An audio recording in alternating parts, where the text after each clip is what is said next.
Ya, kita akan lanjutkan materi kita tadi, yaitu tentang faktor pengintegral. Nah, eh, seperti yang kita tahu tadi, kalau kita punya persamaan diferensial yang bukan merupakan persamaan diferensial eksak gitu ya, persamaan diferensialnya tadi bentuknya adalah mx, y dx ditambah dengan nx, y dy sama dengan 0. Nah, ketika persamaan diferensial yang seperti ini itu bukan merupakan persamaan diferensial eksak, maka kita harus membuat persamaan diferensial tersebut menjadi persamaan eksak. Caranya gimana? Caranya dengan mengalihkan persamaan ini dengan fungsi delta x, y pada persamaan 1.9 itu adalah persamaan ini tadi gitu ya. Nah, kalau semuanya kita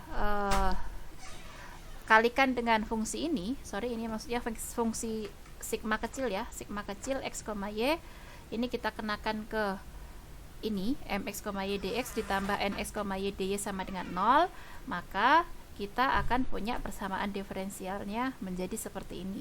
Jadi semua ruas kita kalikan dengan fungsi sigma x, y dikalikan mx, y dx ditambah dengan sigma x, y nx, y dy gitu. Nah, persamaan 1.10 ini nanti dia menjadi persamaan diferensial eksak kayak gitu. Nah, selanjutnya pertanyaannya, gimana caranya mendapatkan fungsi sigma ini? Ya, tadi kita tahu bahwa tujuan kita ketika kita kalikan dengan sigma, persamaan 1.10 ini menjadi persamaan diferensial eksak. Padahal persamaan diferensial itu dikatakan eksak ketika apa tadi?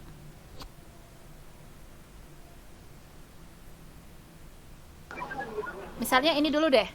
Ini tadi kalau dia dikatakan eksak, maka apa yang harus dipenuhi?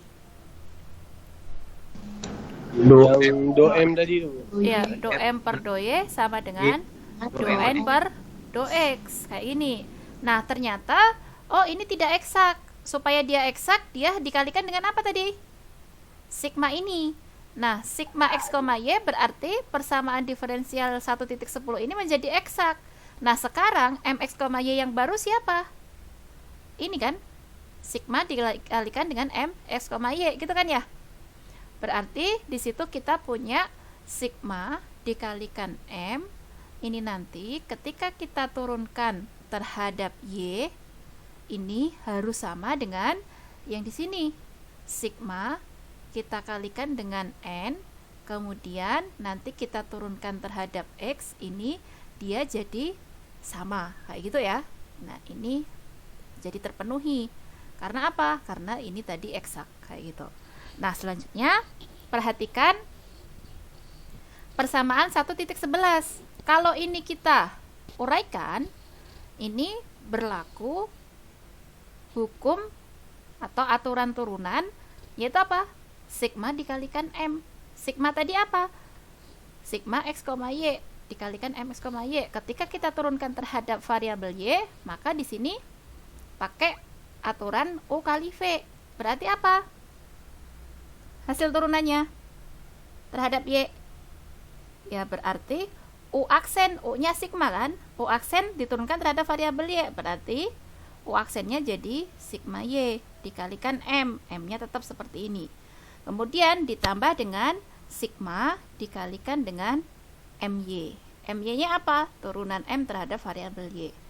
Hal yang sama di ruas kanan kita juga perlakukan seperti itu. Berarti sigma kita turunkan terhadap x dikalikan dengan dikalikan dengan v, v-nya n ditambah dengan sigma dikalikan n diturunkan terhadap x. Oke, sampai di sini paham? Maksudnya yang UU tadi itu gimana? Nah, sekarang perhatikan di sini. Ini kan sigma dikalikan m. Ini kan dua-duanya fungsi. Sekarang ini mau kita turunkan terhadap siapa? Terhadap y. Ini kan seakan-akan u-nya itu adalah si sigma, v-nya itu sama dengan m, gitu kan ya? Ya. Ingat di kalkulus 1 kalau kita punya U kalikan V fungsi itu ya, berarti F aksennya jadi apa?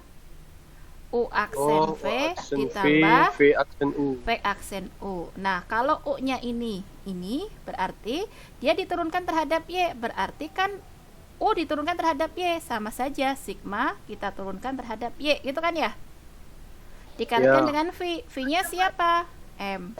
M. Ditambah dengan V aksen U. V-nya siapa? M. Kita turunkan terhadap siapa? Y. Dikalikan dengan U. U-nya si sigma. Berarti sama saja dengan sigma diturunkan terhadap Y dikalikan M ditambah dengan sigma dikalikan dengan M diturunkan terhadap Y. Tidak lain ini.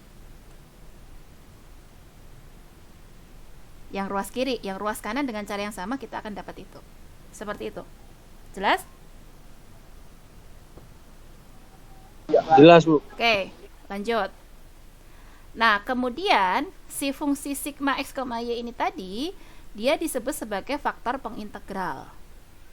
Nah, selanjutnya dari persamaan 1.12 ini kita akan mendapatkan si sigmanya. Gimana cara mendapatkan sigmanya? Perhatikan di sini, faktor pengintegral sigma ini dapat ditentukan dengan menganggap bahwa sigma itu hanya merupakan fungsi dari X saja. Berarti kalau kita menganggap sigma itu hanya fungsi dari X saja, berarti sigma itu variabelnya hanya X. Akibatnya apa? Kita punya sigma X ini. Kalau sigma ini hanya variabel X saja, berarti ketika diturunkan terhadap Y, nanti akan sama dengan apa? Kalau sigma ini hanya variabel X saja, maka sigma diturunkan terhadap variabel Y akan sama dengan apa? Sigma. Sigma X ini hanya fungsi dengan variabel X saja. Kalau kita turunkan terhadap Y, maka akan sama dengan apa? 0. 0. Ya kan? Berarti nanti kalau sigma ini hanya variabel X saja, ketika diturunkan terhadap Y akan 0. Akibatnya apa? 0 ditambah M akan sama dengan apa?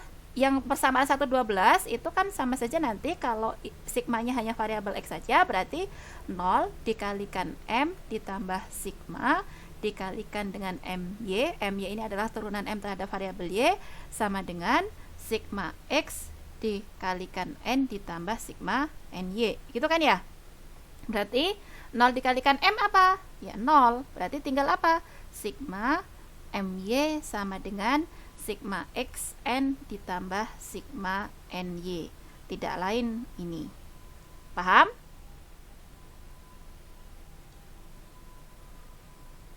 Paham nggak? Paham. Oke, selanjutnya perhatikan persamaan 1.13. Tujuan kita tadi adalah mencari fungsi sigma itu kan? Nah, dari persamaan 1.13 kita punya persamaan ini. Target kita mau mencari sigma ini. Berarti dari persamaan 1.13 kita bisa mendapatkan bahwa delta sigma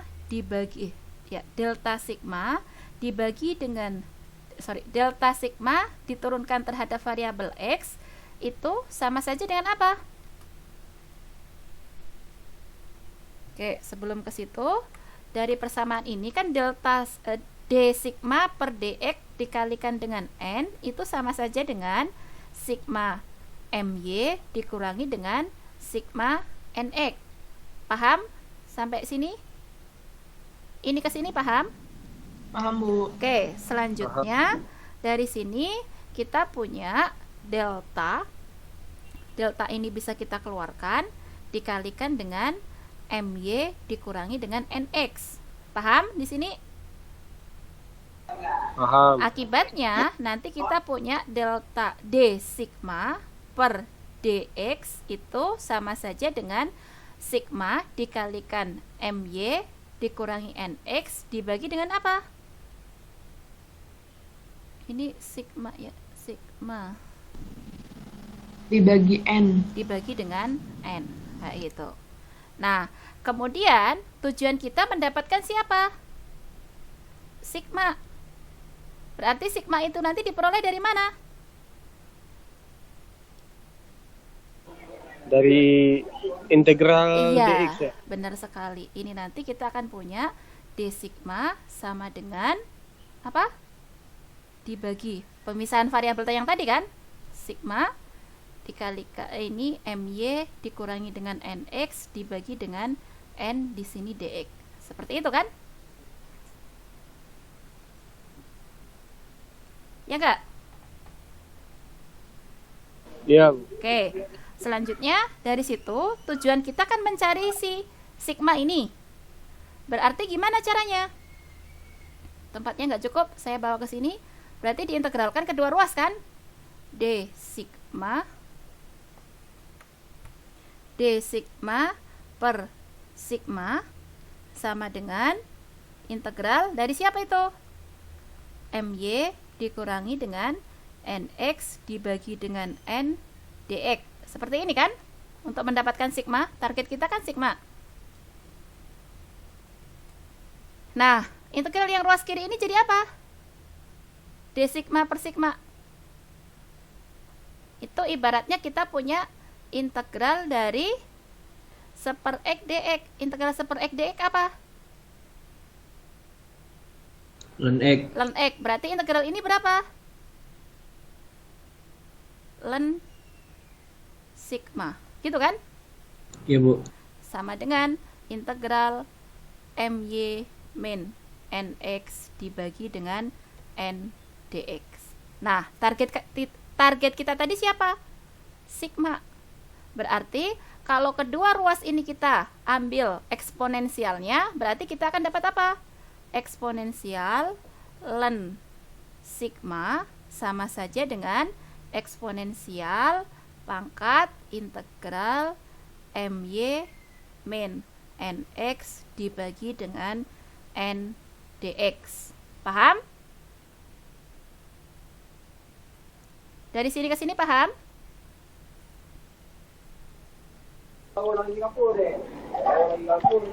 Ntar Bu, pusing ya.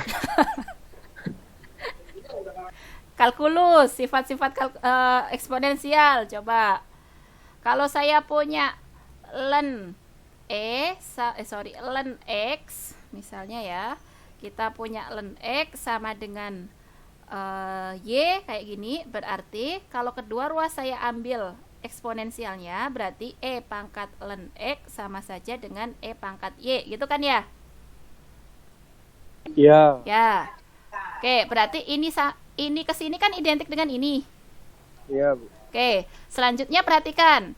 Kalau kita punya e pangkat ln x di kalkulus, ini sifatnya sama dengan apa? X bukan. X. Dengan demikian, kalau saya punya e pangkat ln sigma sama dengan apa? Sigma. Sigma. Berarti sigma itu apa? Sigma itu adalah e pangkat integral m y min nx per n dx. Artinya apa? Artinya ketika nanti kita punya my dikurangi nx per n dx ini hanya variabel x saja, maka kita bisa menentukan sigmanya itu adalah fungsi yang seperti ini. Lalu ketika dia bukan x saja, misalnya mengandung y gitu, ya berarti gimana? Ya sebaliknya.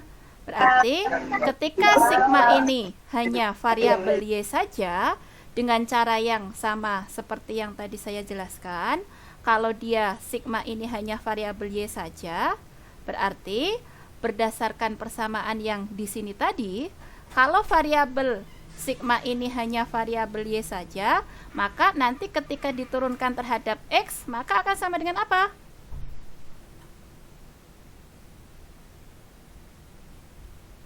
Kalau ini tadi kan sigmanya hanya, oke, akan sama dengan 0. Akibatnya persamaan 1.12 kita akan dapat apa?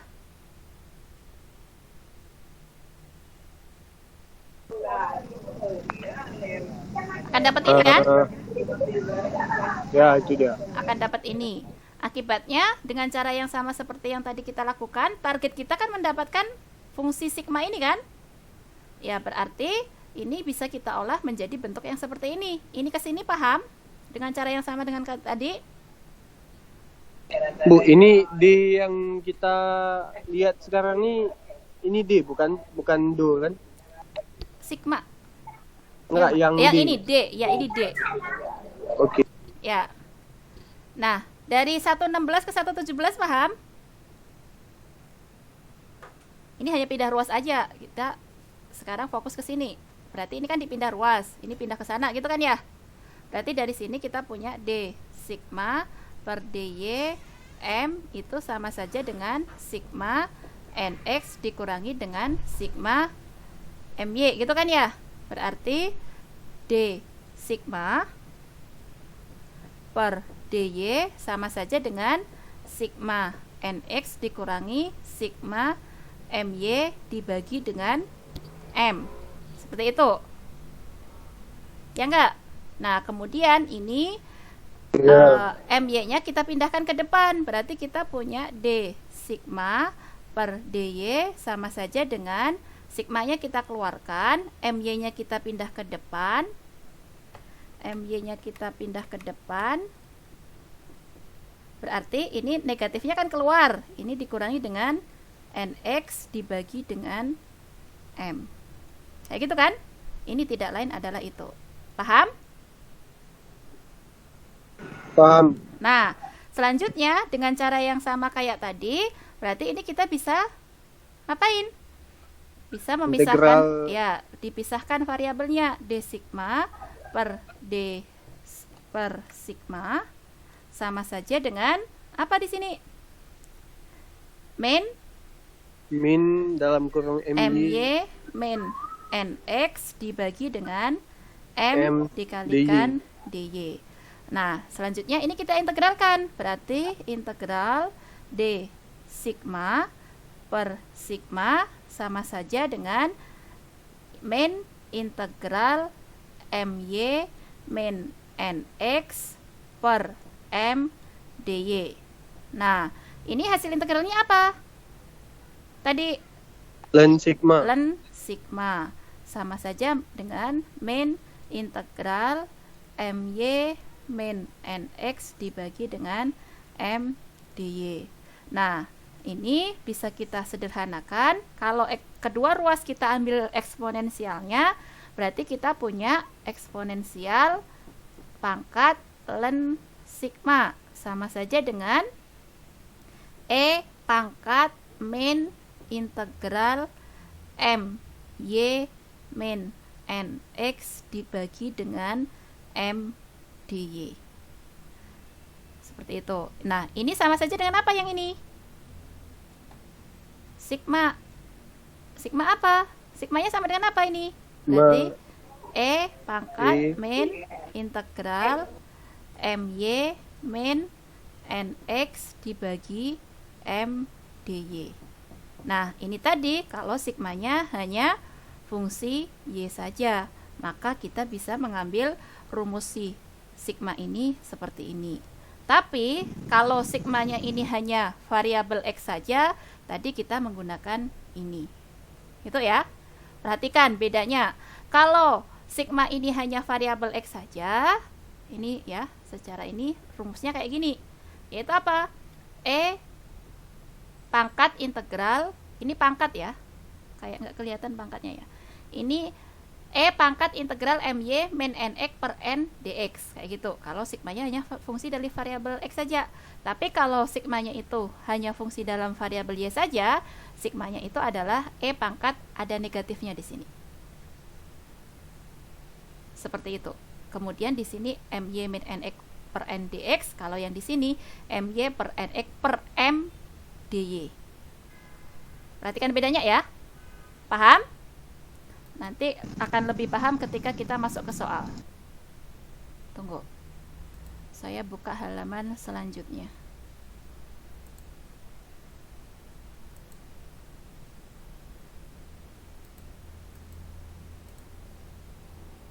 Oh, ini ya. Tunggu. Halaman berapa tadi ya?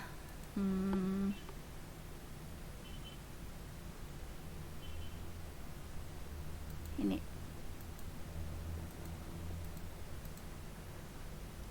Nah, ini. Tadi kalau sigmanya kayak gini. Ingat, hati-hati ya. Pada prinsipnya di sini saya ringkas dulu. Tadi kalau kita ketemu suatu bentuk persamaan diferensial mx, y dx ditambah dengan nx, y dy sama dengan 0, ini misalnya dia tidak eksak, maka kita harus ngapain? Harus mencari faktor pengintegral, yaitu sigma kita kalikan ke semua ruas yang ada di sini, yaitu jadi apa? Sigma m x, y dx ditambah dengan sigma n x, y dy sama dengan 0. Nah, sehingga nanti persamaan diferensial ini menjadi eksak. Nah, sekarang pertanyaannya, sigmanya kayak gimana? Sigmanya ketika dia hanya mengandung variabel x saja, maka kita bisa menentukan sigma x itu sama dengan apa tadi? Pangkat integral my min nx dibagi dengan n. Ini dx. Kalau dia sigma ini variabel y saja, berarti sigma y ini diperoleh dari apa? Pangkat min integral my min nx dibagi dengan m dy. Ini ya, ini harus hati-hati mengerjakannya, harus dicermati. Ini adalah cara menentukan faktor pengintegralnya. Nah,